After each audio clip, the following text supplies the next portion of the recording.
How to use Teams Quiet Hours hidden feature. To use this feature, first of all, go ahead and open the Teams application itself.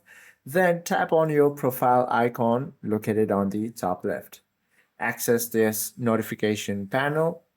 From here, you should be able to find these options such as blocked notifications or blocked during quiet hours. Go ahead and tap on it. From here, these features are mostly disabled. You simply have to enable it by tapping on this option right next to the title. And from here, you can set your start date. And from here, you can select your start time and end. And once you do so, you can also select options between allow, incoming calls, important messages, mentions, and even batch counts. You can find these options. You can enable it according to your choice and also disable it. I hope this video helps you out a lot. If you have any questions or queries, please do comment down below.